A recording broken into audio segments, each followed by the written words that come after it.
Coucou les filles, alors pourquoi congeler ses ovocytes en France aujourd'hui? Tout simplement au-delà de la sécurité sociale, parce que vous le savez, nous les femmes, on a une période de fécondité qui est relativement courte, du moins à l'heure actuelle, dans nos sociétés, on le sait.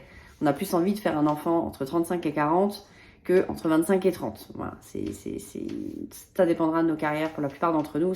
On se pose cette question un peu trop tardivement, du moins trop tardivement pour notre biologie.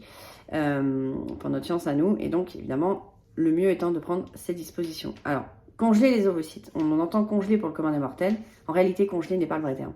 Le vrai terme c'est vitrification des ovocytes, ce qui veut dire qu'on ne les congèle pas, on ne les met pas au congélateur avec donc de l'eau en fait, qui se mettrait par-dessus votre vulve. En réalité non, on les met dans de l'azote liquide à moins 196 degrés, donc on les cryogénise plutôt. Le vrai terme c'est vitrification. On va garder le terme congélation pour le commun des mortels.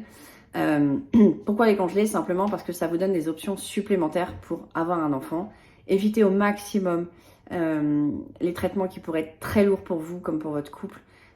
Si vous êtes en couple bien sûr, ou si vous êtes toute seule, avoir des traitements qui seraient donc beaucoup plus lourds et parfois même beaucoup plus longs, avec l'âge avançant bien entendu, et même parfois vous pourriez être obligé d'avoir recours à ce qu'on appelle un don d'ovocytes, donc ça va être un don d'une autre femme plus jeune que vous, ce qui voudrait dire que votre enfant n'aurait pas votre propre patrimoine génétique.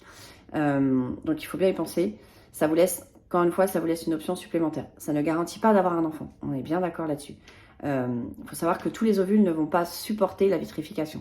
Il y en a certains qui peuvent mourir au moment de la dévitrification, hein, donc de la décongélation.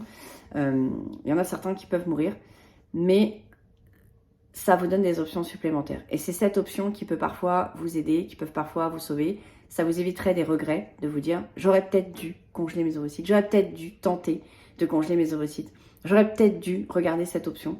Le fait de ne pas l'avoir fait peut malheureusement vous donner des chances en moins de pouvoir le faire. Si vous êtes encore dans l'âge, si vous êtes encore dans la fleur de l'âge légal en France, entre 30, donc avant vos 37 ans, donc la veille de vos 37 ans. Alors, pour la sécurité sociale, je préfère le préciser, je suis née un 31 juillet. Je suis donc assurée à 100% par la sécurité sociale, non pas le 30 juillet, mais au 30 juin. Et oui, parce que tout le mois entamé est un mois dû pour la sécurité sociale. Donc voilà, donc malheureusement, en étant né un 31, je perds un mois. Donc voilà, donc il faut bien imaginer qu'aujourd'hui, en prenant vos dispositions, vous pouvez obtenir des chances supplémentaires d'avoir un enfant. Sans garantie, mais ce seront des chances supplémentaires.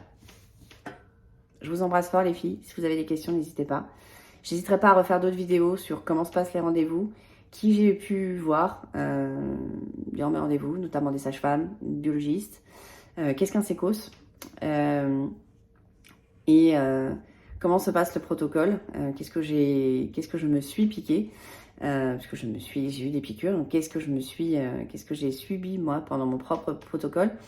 Voilà, j'hésiterai pas à refaire d'autres vidéos sur le sujet et à vous donner plus de détails. N'hésitez pas à poser vos questions si vous le souhaitez. Je vous embrasse fort les filles.